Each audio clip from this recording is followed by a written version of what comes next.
this is something that we're fighting for to basically declare it as a republic. So when you ask me what Biafra is, I would come in and say that Biafra means freedom, because we're fighting for people to be free from this country called Nigeria. Totally. And you said freedom, and when you say that, a lot of people may not understand exactly why we are fighting for freedom in a country that seemingly seems like it's free. So why do people say that, when you say something about Biafra, people fighting for freedom? What's the essence behind that? Why are people fighting for freedom? What's happening? What's the fight for? The fight is for freedom. I mean, if you I know a lot of people are not, well, here in the United States, I know a lot of people are not focused on what's really going on in Nigeria. But currently, I mean, Biafrans are being oppressed. That's the main reason why, right? So Yeah. it's even advocating for freedom is an issue, which when you protest for your freedom, that's a fundamental right, freedom of speech, right? Right. They want a way out of this whole terrorist country called Nigeria. You know what I mean? Biafrans have always been oppressed and oppressed and oppressed time after time, right? So since we go back to all the way of the war, right? There's no change since the war until now. It's still pretty much an ongoing genocide. People are dying every day, right? They have a problem with us for standing up for our rights regarding why we want to be free, why we deserve our own republic. And as a result of that, people are dying. They're getting kidnapped. They're getting raped. And instead of us forcing to become a part of this contraption, right? Instead of forcing us to become a part of this contraption, and you're killing us and enabling us to live and just be free, they're terrorizing us. So what we're advocating is for just take your country. If you want Nigeria, take it. We want freedom and we want Biafra. That's powerful. That's powerful. And I know that our subject today, for those who are just joining us, our subject today is the case for justice, the Biafra Republic. I want you to talk to me about, you've seen a lot of injustice pretty much in your role as the principal secretary of the indigenous people of Biafra. I want you to talk about one of those scenes of injustice and how first of all, how the international community, the media is taking it, and what do you think is the reason why Biafra or the injustice going on in Biafra is not like world topic or world news? Okay. Well, I'll answer your first question. So when you think about Biafra, right, let's talk about the whole corruption of Nigeria. Nigeria as a whole is very, very corrupt. Within Nigeria, you're going to have several different issues, right? So you have the issues of the youth being oppressed from the government, right? Have Yorubas also advocating. There's different issues, right? So many issues, and it's so hard to kind of pinpoint where the problem is. So when you look at the Southeast, that's an issue within itself, right? And because the way that the government is using their tools, their corruption, and their power to suppress us, those issues are not coming notice. Because one thing that you have to understand is everybody has problems in Nigeria, but ask yourself how many people are fighting for secession, right? When you fight for secession, you're not fighting for get me out of prison. You're fighting to basically, remove yourself from a country, right? So when you think about that idea, it's like, okay, all of these issues, which one is the biggest threat, right? Which one is the biggest threat that we can suppress? And clearly it's Biafra, because it's something that it's real, and it's something that it's so tangible that you can be able to get, and they don't want us to have it. So that was your last question, and I want you to kind of take me back to your other question. Yes. So first of all, thank you for such an amazing answer as always. My other question is about what particular injustice has been so close to your own heart currently going on in Nigeria to the Biafrans. Thank you for that. The biggest thing there's numerous of injustice, right? Every day I'm getting somebody's getting kidnapped, abducted, or raped. The biggest one that I'm currently working on is the women that were abducted, and they were brought to Abuja, and they were raped. They were raped. I believe the time that they were abducted was around October, November, by the Nigerian army. The Nigerian army, right, abducted them. They were raped. And I kind of get emotional. Like I don't want to get emotional, but since that has happened, I've been able to speak with some of the women, and I'm not going to say the women that I'm communicating with, but one of them or two of them, just two of them that I've been speaking with, they shared their story with me in a way that I can't sleep. She was raped. Like, let me just give you stories. She was raped while she was in prison, and the thing that hurt me the most was she was a virgin, right? She was a virgin, and they raped her. She told me about 4 to 5 men a day. Wow. Right. Not only was she raped, it was probably when she was detained, it was probably like 1 time or twice a week where she was even able to get food. Right? But you said by the Nigerian army. By the Nigerian army. Yes. The Nigerian army are like the people who are meant to protect the people. Exactly. The citizens of Nigeria raped their own citizens. Exactly. The people that are meant to protect you are the ones that are doing it. And the way that she said, it was just man after man. I mean, if that does not hurt your soul, then why are you even living? Why? It hurts me so much.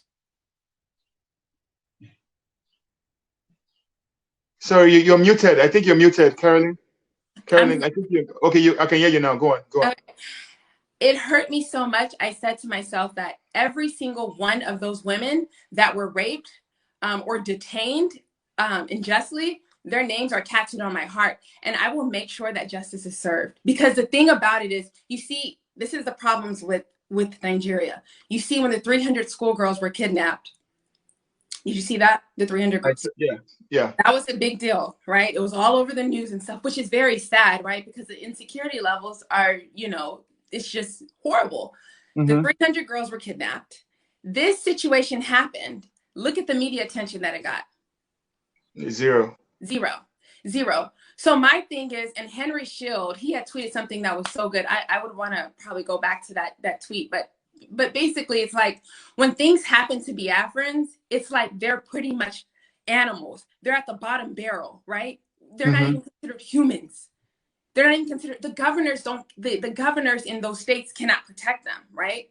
Right. So people like me, you, other people that are advocating for their freedom, that's who they have. They can't trust their own government. So if you live in a society where you can't trust your own government, why in the hell are you living there? Why live there? Rather, allow us to create our own republic where the people can trust us, right? The people can trust us and people can start living, you know. And the media, they like to report what they talk about what they want to talk about, right? Right. There's no difference from what was happening in the 60s until now. It's just that it's been drawn out. Biafrans have been killed by numbers. Not only are they killed by numbers, they're abducted every day. This new thing that the Nigerian that the government passed, where they basically bought a debugging system for WhatsApp, so they will be able to track Biafrans and abduct them. That's exactly what's going on. And then let me tell you this: they spend all of this money doing this for people advocating for freedom, but the real people like Boko Haram, you cannot have that same energy and do it. And then one more thing, and then I'll settle down. But Mazi Nnamdi tweeted today the video with the Fulanese stating that the Nigerian government is supplying them with arms. Oh my God, that's crazy. I saw that. Supplying them with arms, right? You're supplying them with arms. Rather, these people that don't even have weapons, we have to raise up our own army to protect our people. Right. And these people that are just advocating for freedom, dying. For what cause? So please, that's why I said America or other countries, please tell me why you don't feel like it's necessary for you to step in. Why? When the government itself is the terrorist. The government itself is the terrorist. Right. We just want to be by ourselves. We can run it our own. We can do what we need to do for our people. Just leave us alone. So I want you to ask. I want to ask you this question.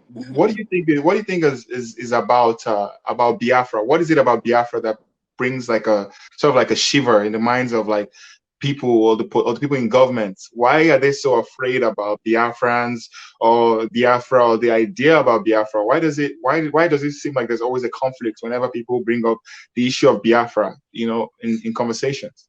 See, if people thank you for that question. See, the problem is that the reason why they're so shaken by the idea of Biafra, because it's real, right?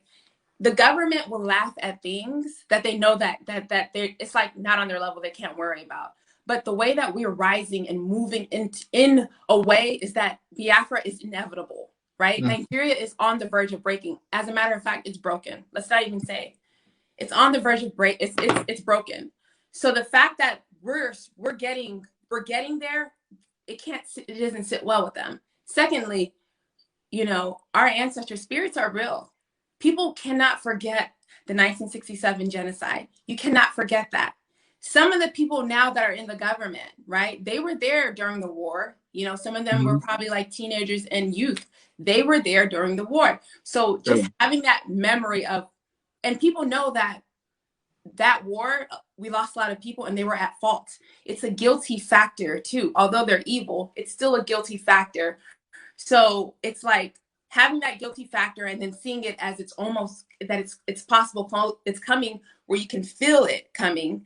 It's an issue for them. They're going to try to do everything they're going to do to stop it, right? But as they continue to show themselves by raping, abducting, and doing all this stuff, and as long as people like me and you and other people are voices, we're unstoppable.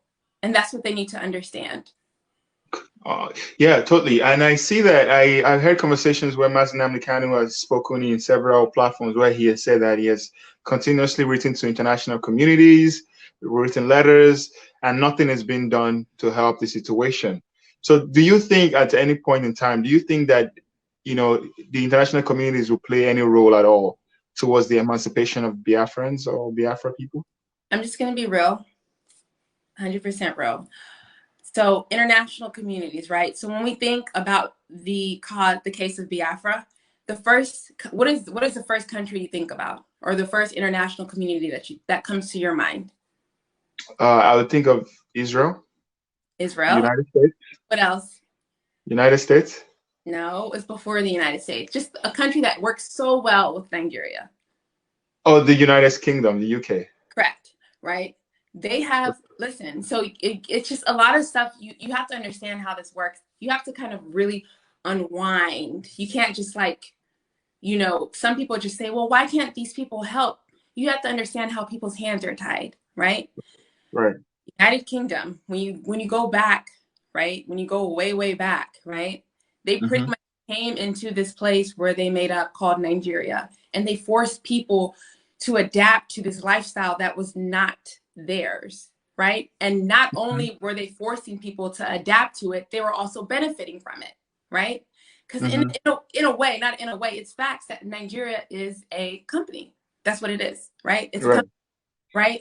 And the white and the UK, they have their hands so tied in it, right? So it's like rather them actually doing the right thing, and they know what's right because because their silence enables, like their silence makes them guilty. They know what is right. They were there when the genocide happened. They know that you cannot force all these tribes together.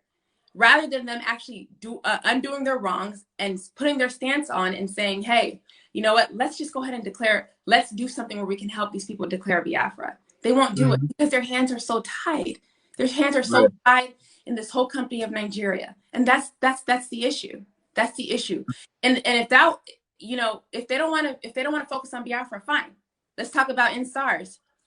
The evidence was so clear of the police, of the Nigerian army shooting the protesters. Boom, boom. The evidence was clear. CNN broadcasted. Everybody broadcasted.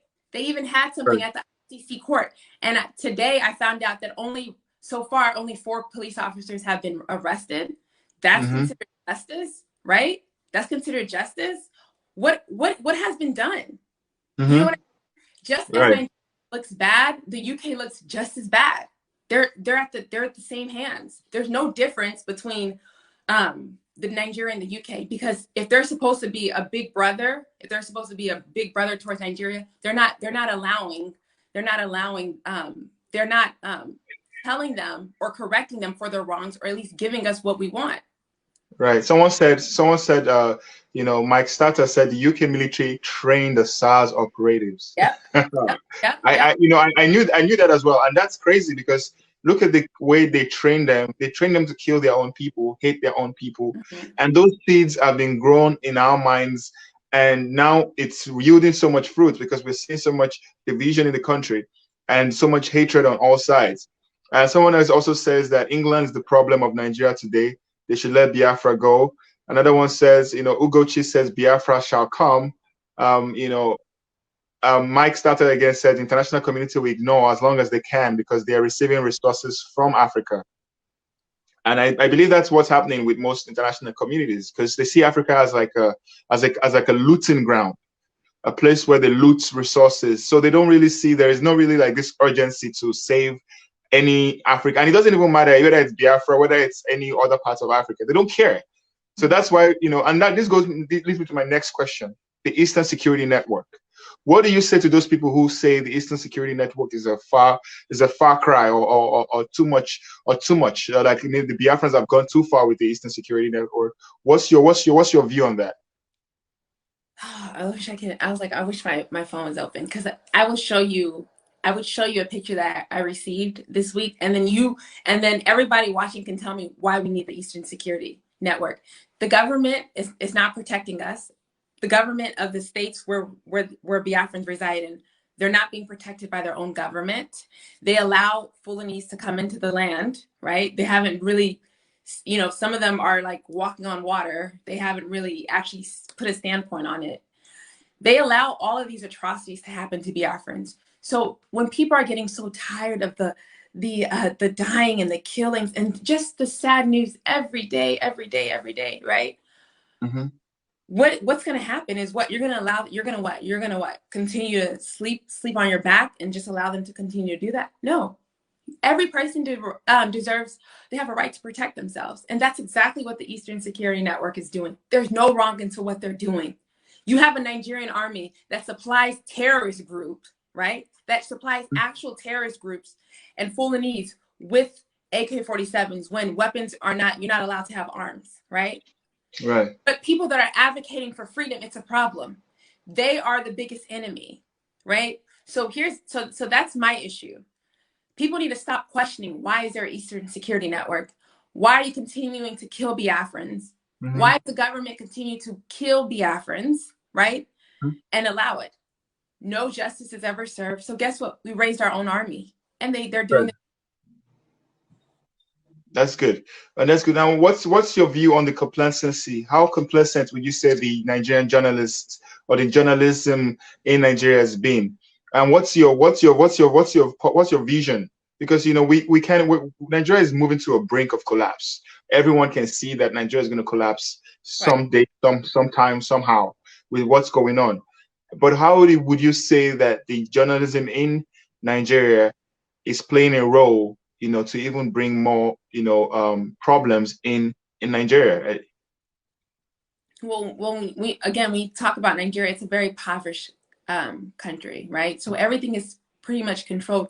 Even though you know what the right thing to do, a higher authority can come and control you just with money, right? Mm-hmm. So you have the parts of the corruption, right? So where journalists know what they should know, they know what they should report, but then they're bought off by the government or they're threatened, right? So if you have those two mixes, no real journalism exists. You do have journalists, but how many, you could Google right now, journalists in Nigeria that has been killed this year or last year. They've, you know, when the ones that are brave and they speak up, they either have to flee to another country and seek asylum, or they just stop what they're doing, or they're killed. So if you're putting that on somebody's life, then why even try to talk or tell people what the truth is, right? When your own government is killing you and silencing you when you're trying to speak of the truth.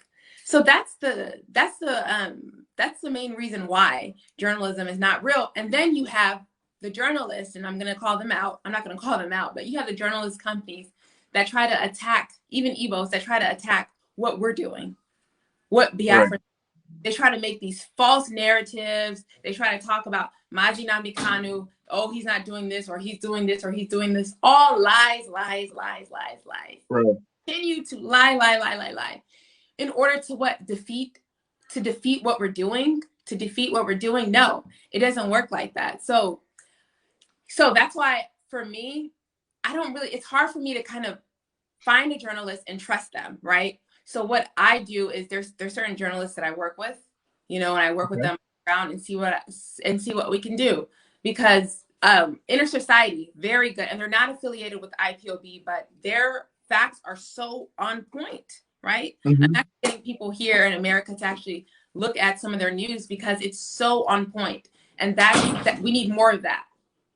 Awesome. And I see some people have been like asking about streaming. Please, if you want to share this video on any platform, please go ahead and share it.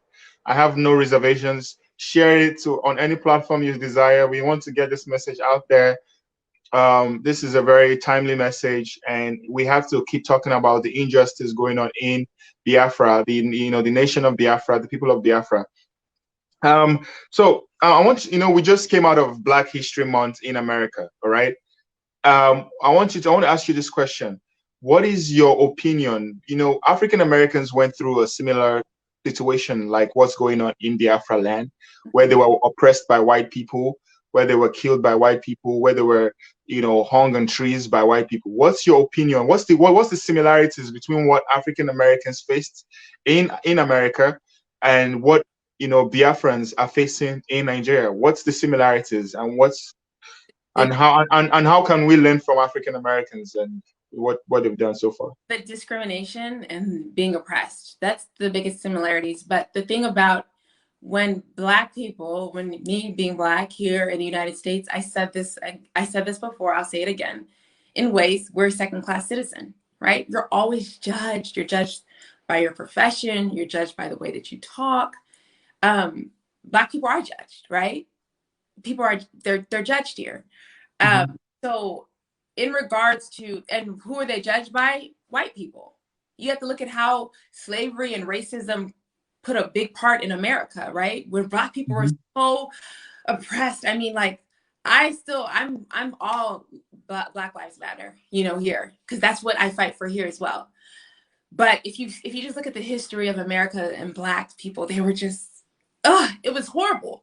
And so Black people are free. They're still in a way oppressed in so many ways. There's so many innocent Black people that are currently in prison for crimes they did not commit.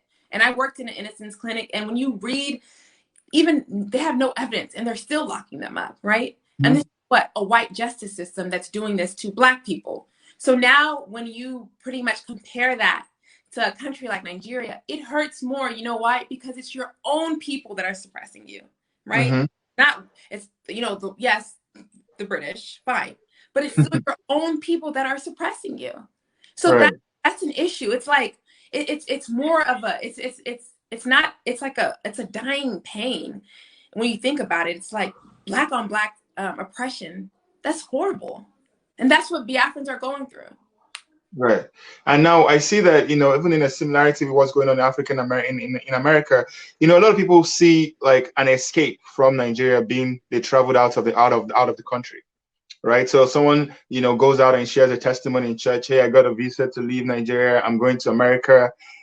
And a lot of people who say that you are living in America. I'm living in America. Why then are you so passionate about what's going on in Biafra? Why don't you what's your view on that? No, I mean, that's okay, because at the end of the day, like, you go, that's your home. Like where your root is. You talk about where your root is, and people now are like, oh, a lot of Black people are now like, oh, like Africa, that's like my home, that's my motherland, right? People kind of, basically, they kind of construe that into where their original home is. That same idea, that same method, that's the same thing I do, right? So Biafra, that's my home. That's where my ancestors were. Both of my parents were born and raised in Biafra, right? I want my children to know about Biafra. That is considered home, right?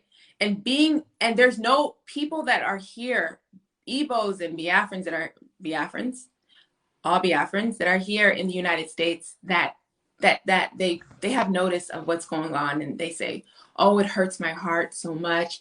I can't think about it because, you know, the war was so bad. What's the difference between then and now? What's the difference between then and now, right? The same thing is happening, but with technology now and just the modern world, we have a better chance of doing something. Stop trying to feel sorry for Biafrans and what they're going through. Like, oh, it's too much. Oh, IPOB. Do something about it. Do something. There are people that are not even in IPOB or that's just a Biafran. They do so much about the cause because they see the atrocities on a daily, right? And I think I told you earlier that came to my mind is our generation too, right? Oh, the youth, whatever. Our generation. Are you going to be in a generation? Are you just going to live in a generation and just be a doctor, a lawyer? And are you going to live in a generation, or are you going to fight for generations to come? Right? And that's what I'm doing. Yes, I'm an attorney, but what else? I fight the way that I fight for Biafra. This is how the same method I apply for my clients, because I hate injustice. If you know, I hate injustice. I hate injustice. I hate injustice.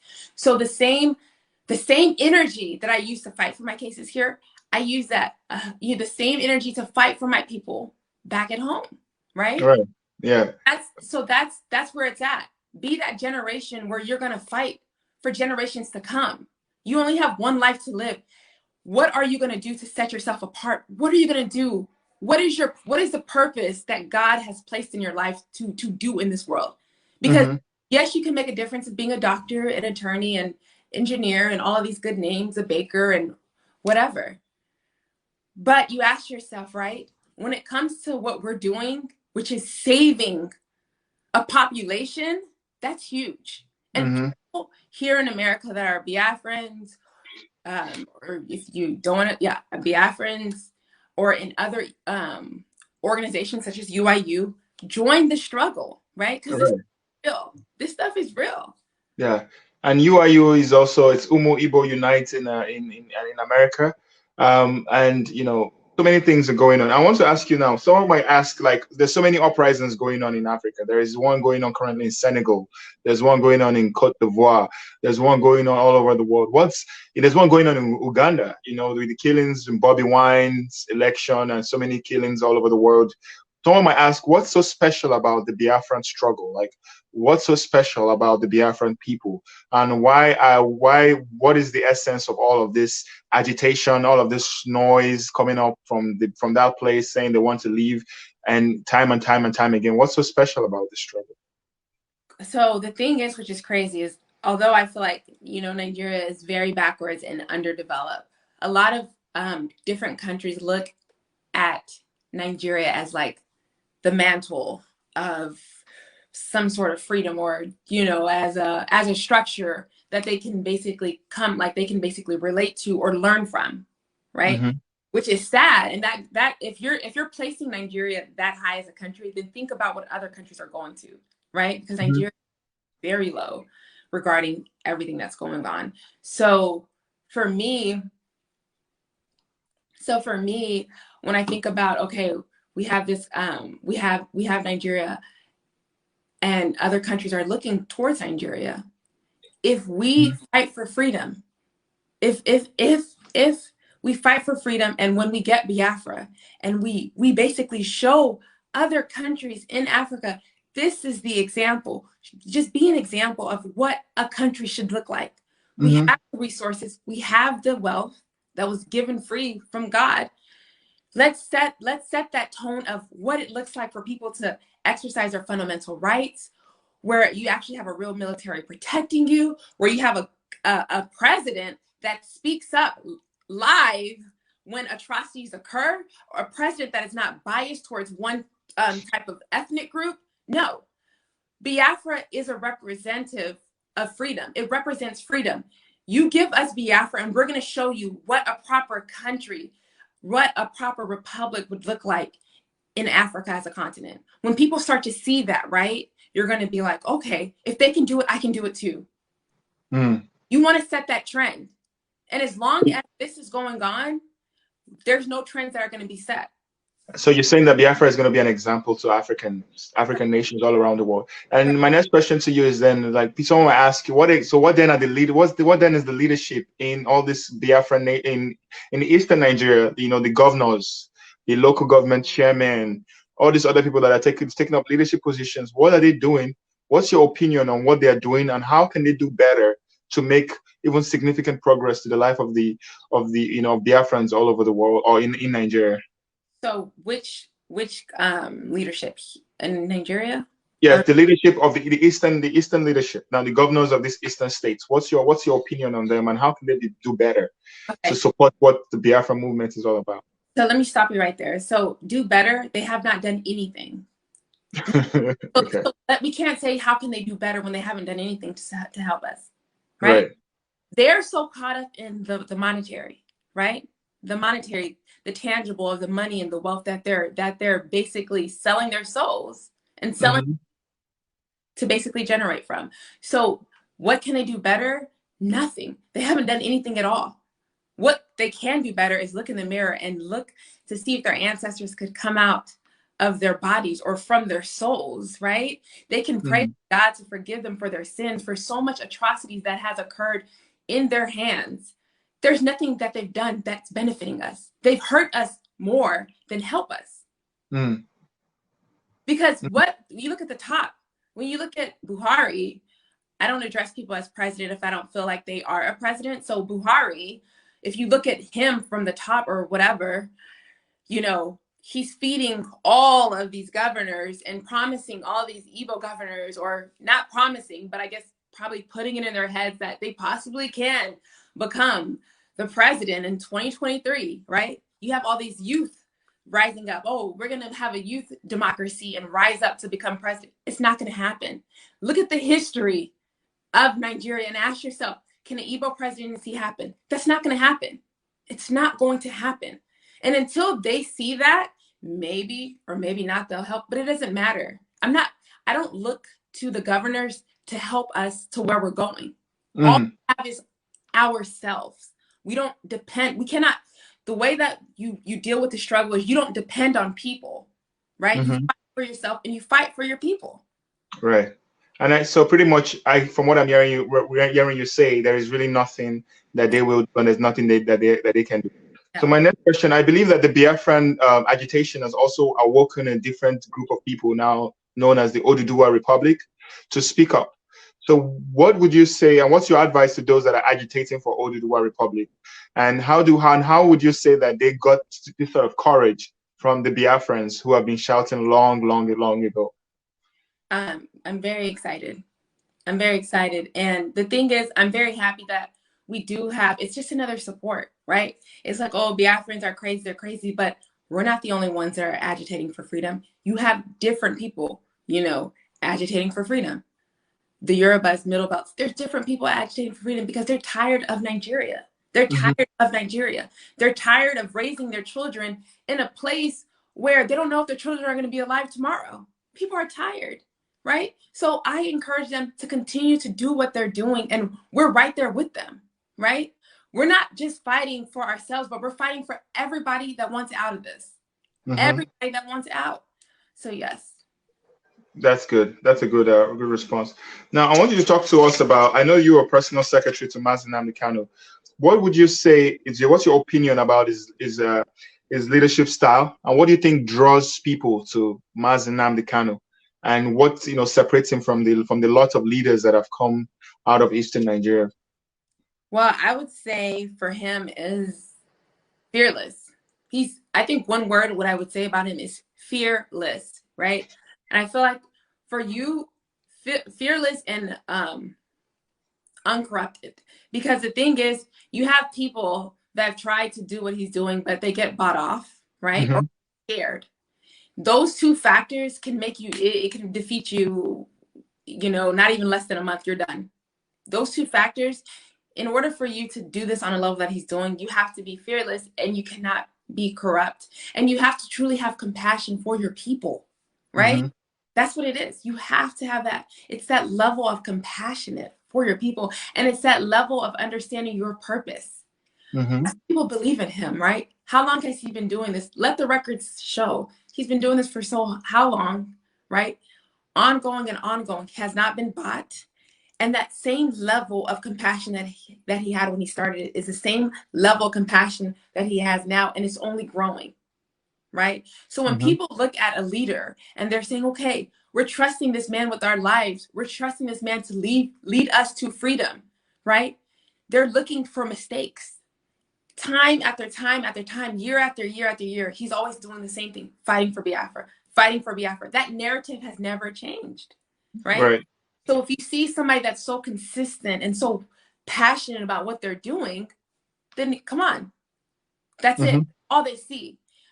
Everybody else in the struggle, and I don't like to talk about people, because when I talk about certain people, I don't want their names to come up and they feel themselves.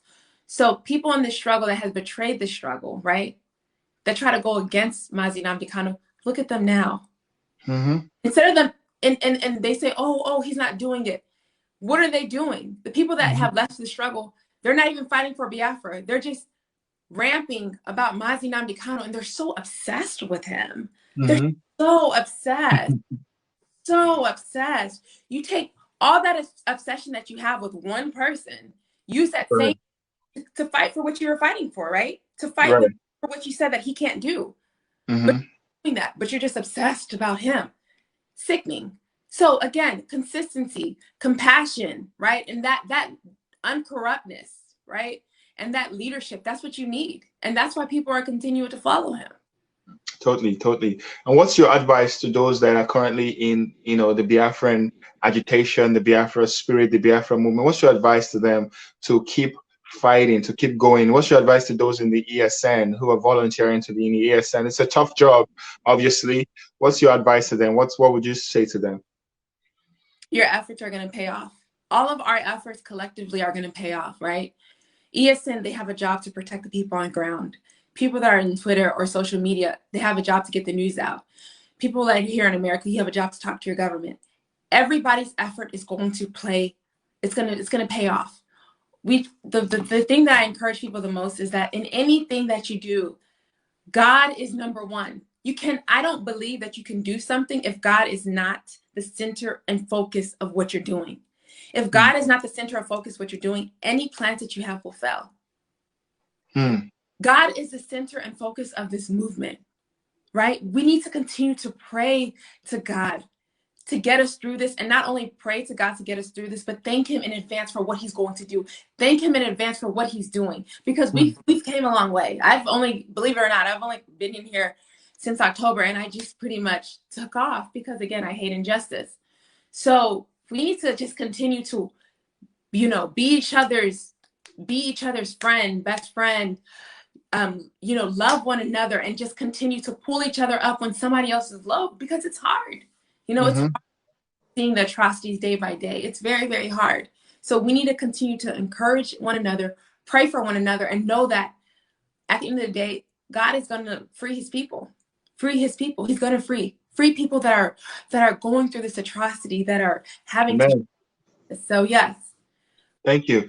Thank you so much, Caroline. I want everyone to know that Caroline UCHENNA OKOROAFOR is a lawyer, a human rights activist. She is the personal secretary of the indigenous people of Biafra and works very closely with Mazi Nnamdi Kanu. And we've had her on our show. And for those who are just joining me, my name is Buchi Law. I run the organization Leadership Standard, and we aim at promoting young people who are doing great work in the world. And today we are spotlighting Caroline UCHENNA OKOROAFOR.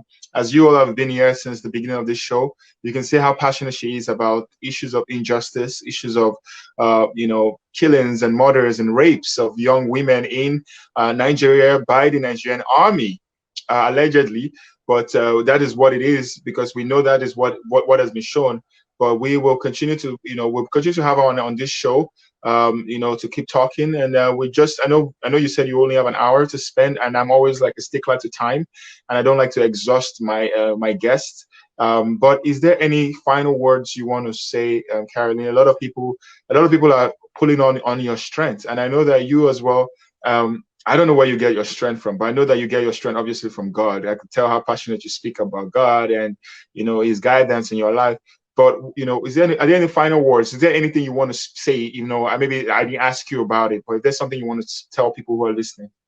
I mean, the only thing that I can say is, if you're here in the United States and you're watching this, don't stop watching, and let's start taking action. Like, join what we're doing, and I'm telling you, your efforts, your individual efforts, is going to make a difference, right?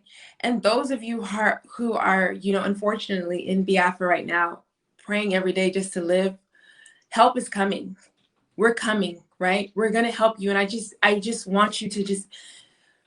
I'm not trying to say have patience, because you live there and you feel what's going on, but just bear with us and just know that we're not going to give up on this, right? For everyone who's lost somebody, who's been raped or tortured by these terrorist governments and different different ethnic groups, well, the Fulanese, or just affected in some way, right? Mm-hmm. Your pain does not go unnoticed, and I'm right there with you, right? Mm-hmm. Your pain is my pain. Although I'm not physically there with you, I'm fighting for you, and there's other people fighting for you. And I just really want you to know that. What's your advice for young people? For the young people in the struggle, for your people who are just, the young ones who are like coming out, risking their life. What's your advice to the young people currently who are in this Biafran struggle? To just know that their efforts are going to set up a better generation for themselves and a generation to come, right? They need to continue to do what they do and be smart, right? If I tweet something that says delete WhatsApp, delete it, please. Like, if I'm tweeting stuff that's going to help, just please listen to me. I know what I'm talking about. But like, just continue to just fight and do what you're doing, because a lot of young people are very, very smart. A lot of them I talk to, very, very smart. So just continue to do what you're doing, right? We're all in this together, and we're gonna get through it. All right. Well, on that note, I want to thank everyone for coming. I want to thank you, Caroline, for coming. Thank everyone for joining us. I see a lot of wonderful comments here. Thank you for everyone who has dropped a comment. And I want to just say that, please, wherever you are, please keep speaking up for the people of Biafra. Keep speaking up for the people of, the Eastern Security Network, whatever they're doing, keep supporting them, because I feel like it's something that needs to happen to save a lot of lives down the road, as well as even to save the lives of people who don't even expect that their lives will be saved. And Caroline UCHENNA, great work. I wish you all the best in your role as the principal secretary, and keep inspiring and keep doing great things. Thank you for